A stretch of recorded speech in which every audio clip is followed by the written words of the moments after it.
Okay. Tubanirizaako mwenna abeekumira ku DJ Boaz wamu ne Kaberenge Media.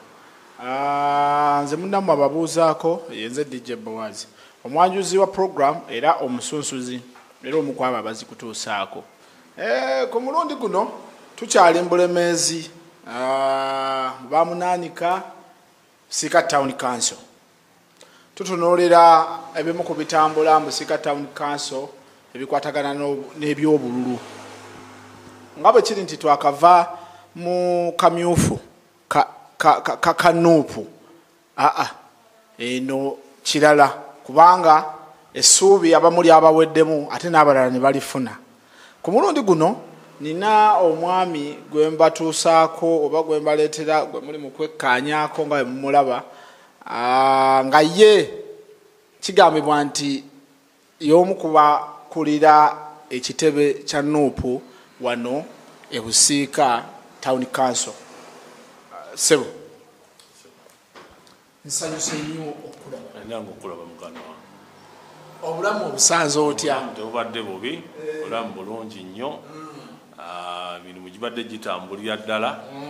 Ng'era bw'otegedde ntubadde mu kamyufu nga tuli mu kuvetinga abantu baffe be tugenda okuba nga tubasindika okwesimbawo ku bifo ebyenjawulo. Abantu bawa amannya. Amanya gange nze Semwogerere Stanley, abangi gwe mumanyi nga Levuga Bobby ku TikTok, ate nga yenze ssentebe atwala Busiika Town Council kunga mu kibiina kya National Unity Platform. Ebitiibwa mwina olw'ekisa kya Katonda nagwa mu bintu. Nagwa mu bintu ze ntwala ebbendo bino nga ndikulemerako omukulu Kyagulanyi Ssentamu pulezidenti w'eggwanga lino. Pulezidenti w'eggwanga lino Kyagulanyi Ssentamu nze mbituusa era kati wano oyogera naye yennyini era w'abatali omaze nsaasaanya enjiri ye okulaba nga etuuka wansi. Ekigambo kunga tuba tukunga abo batanaba kulaba nkyukakyuka babe nga bagyegattako. Tukoowoola abo abakyalimu okutagala ne tubazza ne tubanyonyola enkyukakyuka weeri kyeki ne balaba enkyukakyuka bajje balabe nga tukyusa eggwanga lino okulituusa we tulyagala.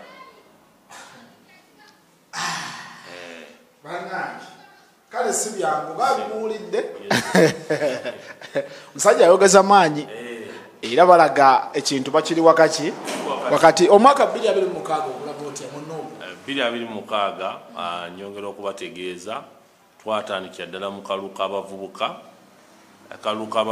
twajja ku mitendera ejjanjala okuvira ddala ku LC1 tugenda pala ku LC2 ne tujja kati ne tuya ku mutendera ogusembayo ogwa Town Council.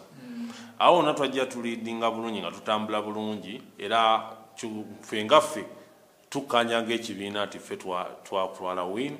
Bannaffe bali ku lasti awo batukyankalanyamu ne bongeramu obukodyokodyo bungi okulabira nga ddala batukola ki batusuula ng'abaana baffe abavubuka baffe nyongera okubagumya era okubebaza mubiri gwonna gwe bayiwawo ne bava mu kalulu ku ssaawa eyo olw'emivuyo egyali gikeetobeseemu.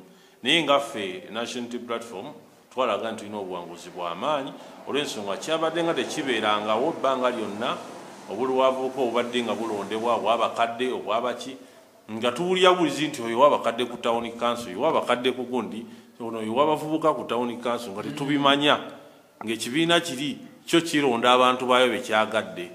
Naye luutu eno akaliro baakawulidde twabataddeko kaakaliro ne bamanya nti we tuli gulawundi tuginywezezza. Nuupu ng'eno entebe nze kati gyentuddemu bakama baffe okuvira ddala kitebe balonda olukiiko lwa kunga olwa disitulikiti. Kati ssentebe wa disitulikiti alonda owa bamunanika owa constituency. Kati wa constituency omwami Kawuki Sawulo yajja n'alondesa olwa Town Council. Kati nange wa Town Council olukiiko lulo nkugamba lubeerako abantu 15. Kati nangu wa Town Council ntula n'abantu bange 15 nga kati vice wange omukulu Kazibwe, kuliko omuwandiisi omukulu Kagwa, kuliko munnamawulire omukulu Mikidadi Makanga Medi, kuliko ow'ebyensimbi omukulu Bateisa, kuliko atulako ow'abakadde, kuliko owa sports and culture. Lukiiko luliko abantu bangi 15. Kati ate nange bwe bamala okunnonda ngenda ku parish level nenondesa basente baabo.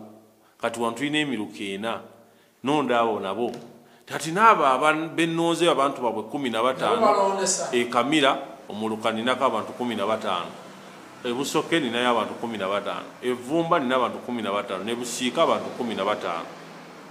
Kati abo nabo mbawa obuvunaanyizibwa ne balondesa LCs ezirimu mu muluka gyabwe, nabo ne bafuna abantu 15. Kyenkugamba nti kati NUP luutu eno esimbye emirandira wansi okuviira ddala wansi paka waggulu, tolina woogiyita. Era kati wano bwe mba naagenda Kamira nkubira ssentebe wa Kamira nga omuluka nakunga bali bonna kuba Kamira ina LC ndowooza ziringa 2-3 eyokusatu bakaba kagitongoza.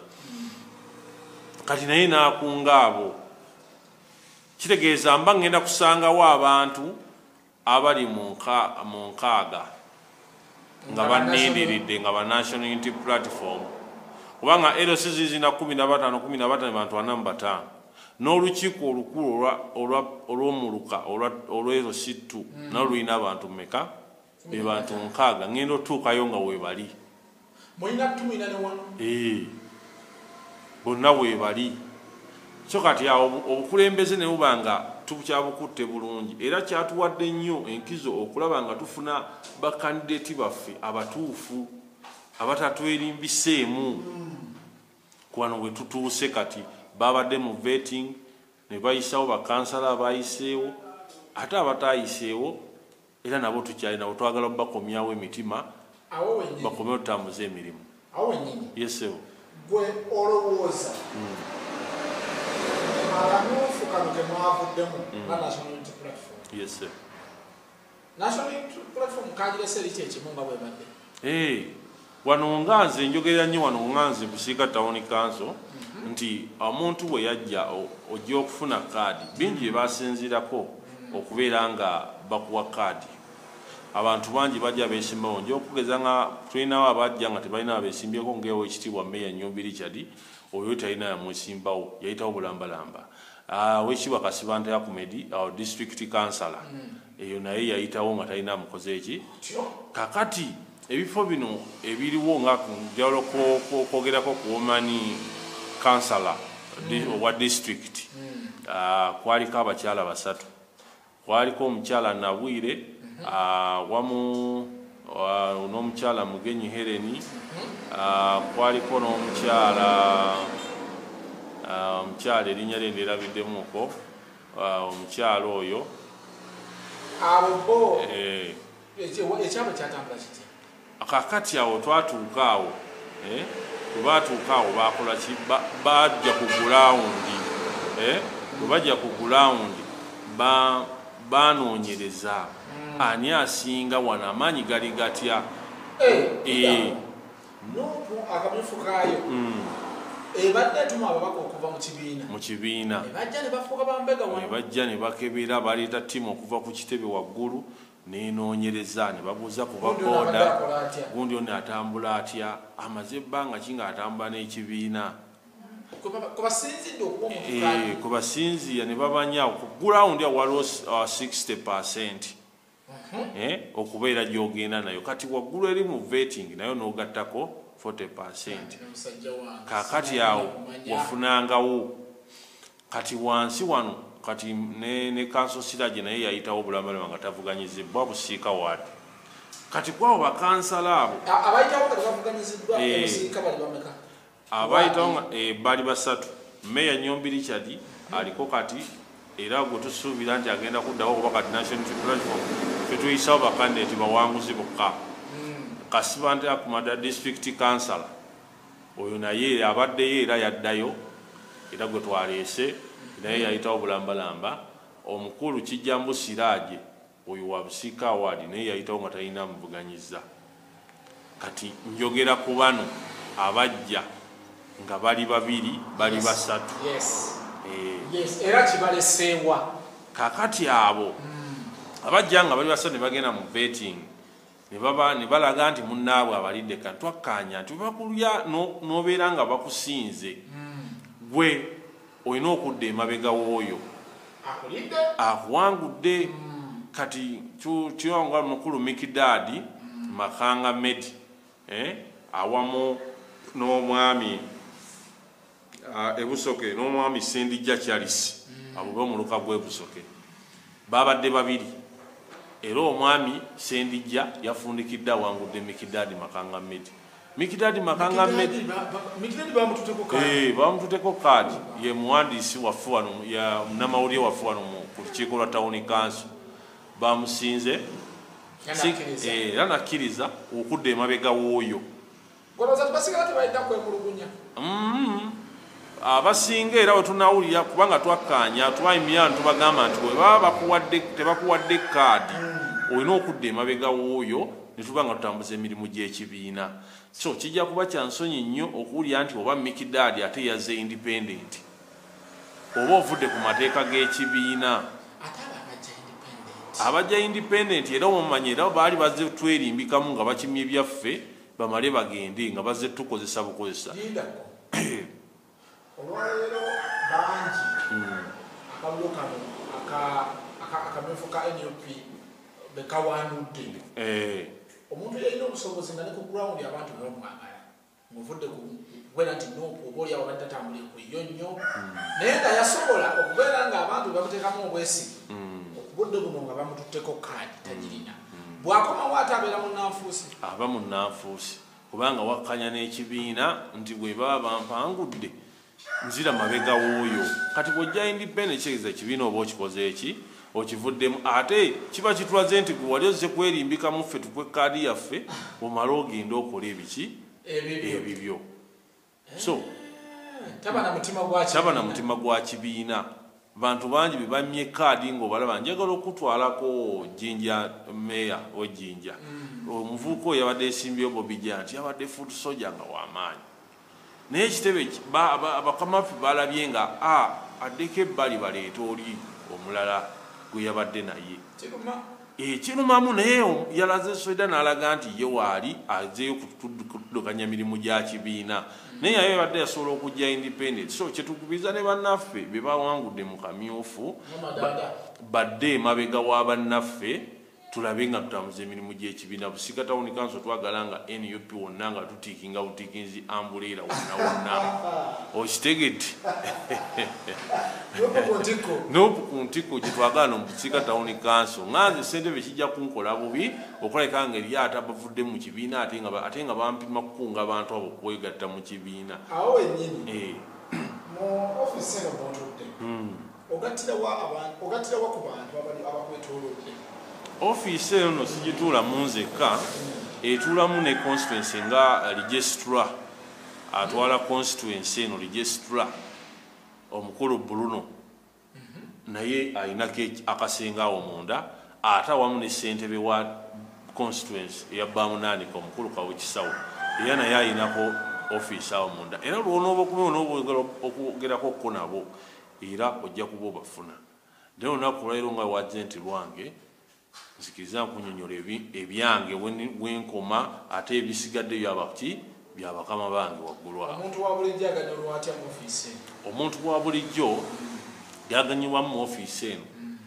Njagala okwebaza Meya Nyobi Richard yatuwa ekifo kino omutima ogwagaliza omusajja oyo yakituwa watali yadde okuwa yadde 10 buli kimu n'akitukolera. Ate era njagala okwebaza Mbaka Sekitoliko yatuwa entebe 40 abantu ze batuulako mu ofiisi eno. Bantu bangi njagala okubaza omuluka gw'ekamira gwalabanga kulemeddwamu kansala waffe Mugenyi Helen agenda tukiikira ku district kaadi yaffe ya National Unity Platform batuwa emmeeza eno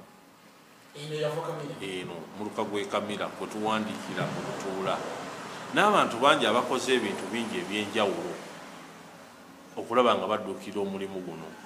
Njala okwebaza ekipande ekyo kyolabye ekinene awo wabweru ng'oyingira ekyo omukulu Ssewabuga Tom alamuza ntebe ya MP yakituwa Bamunanika constituency yakituwa bo tebannabagenda mu vetting naye essaawa yonna bagenda gwe banaatuwa era naffe gwe tugenda otutambula naye ffe tulinda bakama baffe tusobola wakanya bakama baffe ki kye babakoze eki basazeewo waffe tusobola wakanya nti bakusindikidde ono ate gwe wakanye nti lwaki mwatuwadde oyo kitegeeza kye babazudde ku ground n'eri waggulu kiba kyekyo. awo wennyini wewayingira ebyobufuzi ekibuuzo kansooke nkubuuze ofuna ddi endowooza ejja mu byobufuzi? Ebyobufuzi politics tumuvuddemu kuva mu ssomero kuva senior wano ndi games and sports prefect kulembera abantu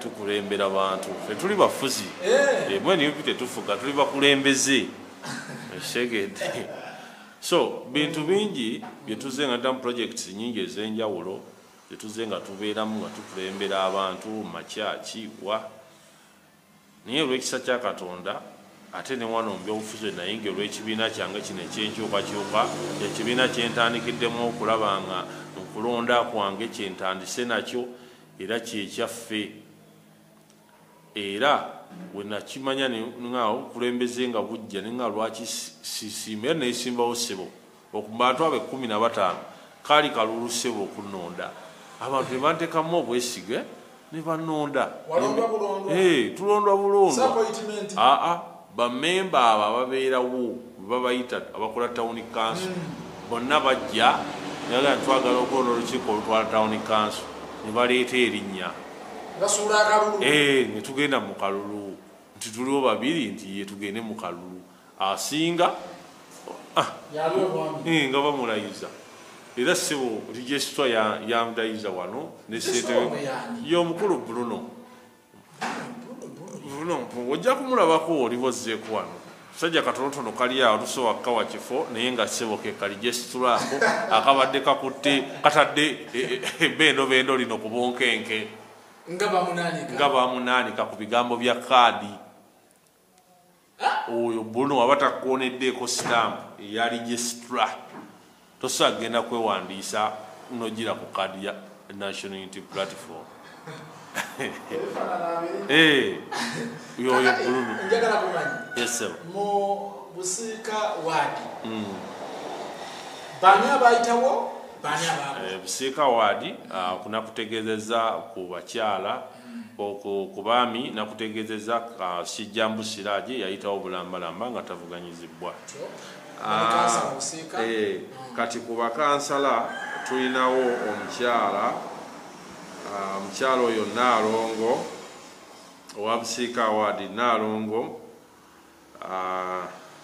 Lilian Naalongo Lilian Nanjego Lilian oyo yafunye kaadi yabadde aliko amwesimbye gwe bali naye mu kuvuganya ate nga abadde incumbent naye Naalongo Lilian olw'obuvumu ndowooza baatunuulidde olw'obuvumu bwe n'okubeera nga bwayogera n'abeera nga ate mukyala yakakyuka okujja mu kibiina kino naye abakulu bagenza okutunatula nga balaba nga yasaanidde naweebwa kaadi era n'agiwa era agihina era tumuleeta mu bantu okulabika nga gyali ku gulawundi anoonya akalulu okulabika nga abeeya ddala kansala waffe owa Busiika waadi omukyala Vumba ono nno tulinawo omwami Sebuguzi Sali Sebuguzi Awusi Sali oyo abadde era kansala era kuno yakukwatidde bendera ku kate yamwesimbako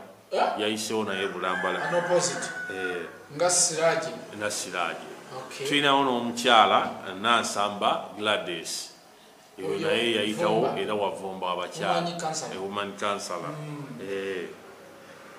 Busoke nakutegeezeza tulina omwami Sendijja n'omukyala Nalukwago Florence awo bagenda okuba nga batukwatira bayiseewo anoposite wali yabeesimbako okuleka Mikidadi yeesimba ku Sendijja Mikidadi Makanga omwogezi waffe wano omwogezi waffe wano nyanera agenda kudda emabega we babe nga banoonya akalulu twagala buwanguzi. Tulinayo ne Nakafumu waadi omukyala atwala Nakafumu waadi Namulindwa Lydia Namulindwa Lydia omukyala oyo yakomyewo akalulu ke lutweri ke kasembayo okulondebwa abaatwala wabikookoma Setale wewato Namuganja beno bendeyo lirye yajja nalyo era nakati yaliyo yalikiikirira era nakati yazzeewo okukwatira ekibiina kyaffe ekya National Unity Platform agenda mu kalulu nga akute fulaga yaffe. Kakati tulina omuluka gw'ekamira omuluka gw'ekamira nakutegeezezza tulina Najjinda Christine ow'abakyala Kamira Ward oyo yayiseewo naye n'opoziteri yamuvuganyiza ku kaadi yaffe. Ate tulinawo n'omukulu Kato Jime kansala era abaddeyo lutu eri yajja independent naye lutu eno agidde ku kibiina kya National Unity Platform. Abo nno be bakansala be tulina. Omuwendo gwabo balinda buli muluka gulina abakyala 228 deni ow'omwenda yono Nakafumu omukyala. Bakansala bonna amu ng'obagasse bali 9. So njagala Nakafumu eyo yeyawudde ku busiika terina musajja yo terina musajja kimanyi bwe bakikola naye nga kiina engeri gye omukyala yali atwala ebbendobendo ddeni ne bamuwako ziri erosi nono n'asigaza zino. Kale kanneewuunyisa. So bwe kityo bwe kiri basawo ne bannyawo abatulaba era tubakakasa nti bakansala baffe abakulu be baatuweerezza tusuubira n'okukakasa kwonna nti bagenda kujja na buwanguzi. Mbadde nkutwalako ku bakulu bano abalala 3 nga mu tawuni kansa eno agikulira omwami Meya Nyombi Richard Ow'Eddembe nti oyo naye yayiseewo nga talina avuganyizibwa ye naye tusuubira buwanguzi bwereera. Abantu abo bonna bali mu kwewandiisa emyezi guno bagenda bamaze okwewandiisa banaamaliza tujjayisaamu tubalangirire tubalage nti bano be bayiseewo era be bamaze okunominatingibwa akakiiko ak'ebyokulonda era be bano abayimiriddewo ku kaadi zaffe mubatunuulire abali ku manvuuli kabonero kaffe ambuleera. Omwami Kasibante Ahmed oyo nno district councilor nyongera okutegeeza naye yayitawo nga tavuganyizibwa unopposed Kasibante Ahmed ate nga ssebo y'omu ku basekenda b'omukulu Kibirango Erasito ate nga naye yatukwatidde fulaga omukulu Kibirango LC5 ssebo bagimuwadde agirina era yagikutte agenda kuba tukiikirira. Ekikokoto kino oba omuyaga guno gwayise koma ku LC5 gwakomye ku LC5 kati ababaka baffe nabo bajja. Mbadde nkyakunyonyola nti awo wennyini omukulu Kasibante Ahmed eyatukwatidde ku fulaga awo nenkutegeeza nti ne mukama we Kibirango Erasito yakomyewo era waali ye LC5 waffe wa district agenda okubanga atukiikirira. Nja kutegeeza tulinawo omukyala nakutegeeza abakyala bano abajja 3 wawo omukyala Nabwire waliwo n'omukyala Nabukalu n'omukyala Mugenyi Helen. Bano bonna baba vettinga bajja ku ground ne banoonyereza ne batwala percentage ya ground ate ne bamala ne babatwala ku vetting ew'obulenzi ku Kitebe office endala eri ew'obulenzi ng'eya district ne baba vettingiraawo. Vettingiraawo buli omu ensiramu gye yaddamu ebibuuzo gye yamuyisaawo. Basiba nnyabo akaluko temwabaddewo nguzi era gwoba omanyi nti omuntu oyo yakwata essente n'aziwaayo oyo ye muntu omukyamu ddala. Abantu tewaliwo nguzi yonna abantu babalonda n'amazima na bwenkanya era njala okusabamu abo abakyala bonna omukyala Mugenyi Helen ye yabasinga era tusaba bano abakyala Nabwire awamu ne Nabukalu Juliet bonna badde emabega w'oyo tulabike nga tutambuza emirimu gy'ekibiina. Njagala basseronyawo tukkaanye ebyavudde mu vetting tukkirize nabyo kuba abantu bangi bye baasudde ng'abamu babadde namu bifo ne babajjayo ne bawaata abapya. Kati njagala okubasaba awo bonna bye baali nti munno yakusinze okkirize odde emabega tutambuze emirimu gy'ekibiina tunoonye akalulu ka pulezidenti 2026. Mwetasetese ekimala okusinziira nga bwe nakutegeezezzaako nti ground tugikutte buli wamu tulinawo leero abantu baffe gye bali ku ground okuva eddala ku LC1 paka luutu eno tuli beteefuteefu ne wabeera nga kakiiko ka BOA tujja kuteekawo omuntu waffe yeesimbewo tujja kuteekawo omuntu waffe yeesimbewo ng'ajjira ku kaadi yaffe ese mwagala buli awali okuba nti wakulemberwa nga tulinawo omuntu waffe era kusebo kakati waggulu atulinze bakama baffe ate batuweereze abamemba ba paalamenti wasaayo nnaku zoni 15 okudda maaso bagenda kuba bagenda nabo mu betting tebannaba. So now ngaffe aba National Unity Platform wano abaali batusseko wano mu ofiisi yange mu bakyala essaawa zino aliyo omukyala Brenda yaliyo yatukiikirira ng'omubaka wa paalamenti. Tulinawo abakyala omulala alamuza ekifo ekira ku kaadi yaffe omukyala Kabeŋŋano, tulinawo n'omukyala Zainabu, tulinawo n'omukyala Nakiganda. Kwabo bonna gwe banaba batuweereza ffe gwe tugenda okukola naye emirimu. Era njagala okutegeeza ku bamemba ba paalamenti tulina omukulu Ssekitoleko Robert essaawa zino yatukiikirira era ye mubaka waffe. Kakati awo tulinawo abazze ku kaadi yaffe abagiramuza.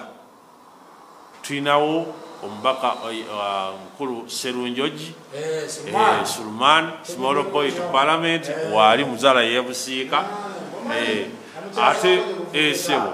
Tulinawo omukulu Sewabuga Tom abadde ssentebe wa Kalagala oyo naye waali. Ate tulinawo omwami wa Lugembe Arnold Inginiya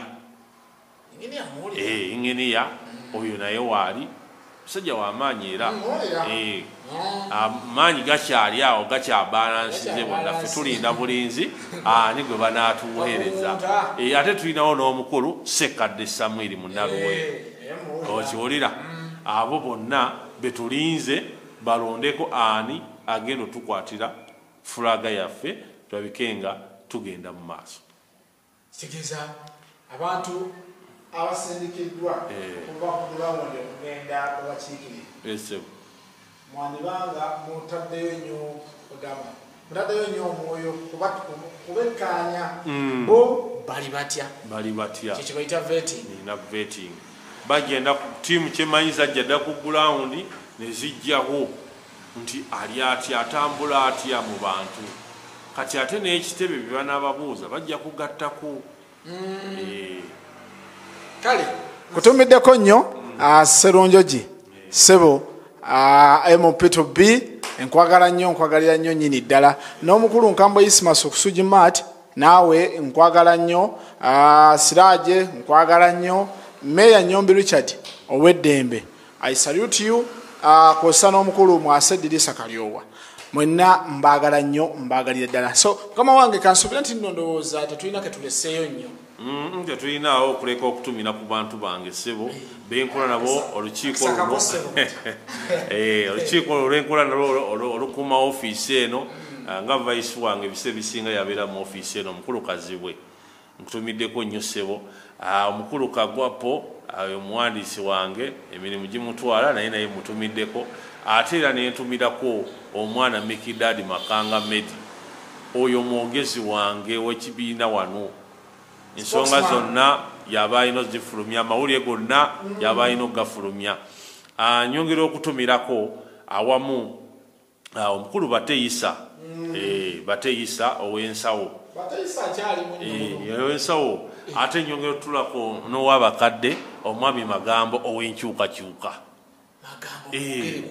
wakyukakyuka oyo avugira ddala yewabakadde mu NUP era ewabakadde wano town council yonna yewabakadde wano gwe tulina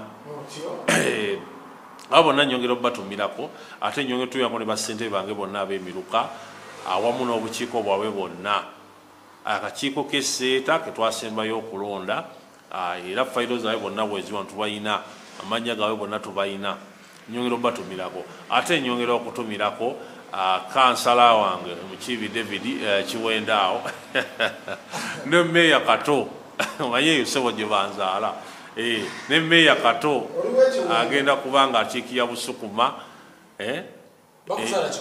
Kiwendaawo anyongera okutumirako abantu bange mwenna emikwano gyange mwenna ate ne registra wange wabba Munaanika ate n'omwami chairman wa district omwami Walakira ate ne ssentebe wabba Munaanika omwami Kawuki Sawulo basene banyabo mwebale kutulaba mwebale kubeerayo nga muwagira programu eno eya Kaberenge awamu ne Boaz kale bakulisaayo nnyo kulikirayo nnyo ddala ssebo lwakuba nina omuze olwaliro gwe gwesikozeeko ogwo nze buli wensanga omuntu yenna ali wakati mu kufuna ntera nnyo okubasabiriza naye gwe kale Katonda Katonda akubaddemu nnyo sibyogeddeeko era siribyogererako ddala tubanga nga tuweereza abantu emirimu egy'enjawulo so tugaa nti tubeera mu offisi tubaako n'emirimu gye tukola emirala abasajja amasannyalaze kanasa mu kantu ako ate munayakalanga okufunidde obudde bamuyita Gakirawo Levis eguyamu n'amannya Gakirawo oyagala kusabira amasannyalaze oyagala kuwaya nyumba basebe banyawo mujje mutuwa emirimu bongera okugamba nti bo be bagakirawo basajja balungi nnyo oyagala surveyinga amasannyalaze kumanya nti njagala amasannyalaze mu kitundu bwekiti tebalina gye batakolera gwoba oli wala n'okulowooza nti nno ye tajja kutuukayo atuukayo era officers kyalira nayogera nabo bulungi nnyo omusajja mulungi nnyo akwasaganya ebintu bye mu ngeri nga bwabikwasaganya nti Kyagulanyi Ssentamu yamuteekamu Besigye ajja kwasaganya abantu ba wansi ate nga mwenu NUP teriyo wa wansi mwenna muli waggulu kuba ensonga ebanyigire bebanyigira wamu bwate bwakwasaganya n'amasannyalaze kale nsigadde ndi Kaberenge oba DJ Boaz teweerabira kyalira emikutu gyaffe ku YouTube DJ Boaz Kaberenge Media kyalira ku Facebook zaffe n'emikutu emirala egy'enjawulo gwe kuolabika okuba nti nno otulabira mpozi mwakola omukutu tulina omukutu gwa Town Council guliko Levi wa Bobby ogutuukako ku TikTok gubeerako ebikwatagana mu Town Council yaffe n'amawulire gonna ebikolebwa mubeerako nga mubifuna nyongera okutumirako omusajja wange mukwano gwange Mbabaali ate nenna abakyala Alice West nawe nkutumiddeko nnyawo ku palamenti yaffe tutera obeera tubeera nga tunnyonnyolega n'ensonga tuggusa ensonga notantumirako babeerayo nga batulaba ate nentumyako n'omukulu Kasassa yafunye kaadi ya meya Zirobwe Town Council mukulu Kasassa saawa yonna tujje Zirobwe okuteekawo embeera kunga Busika kunga Bamunaanika kunga Zirobwe kunga Kiwenda kunga Luwero kunga Kikyusa kunga mwena mukunge NUP everywhere NUP people power our power musibe mulungi mweraba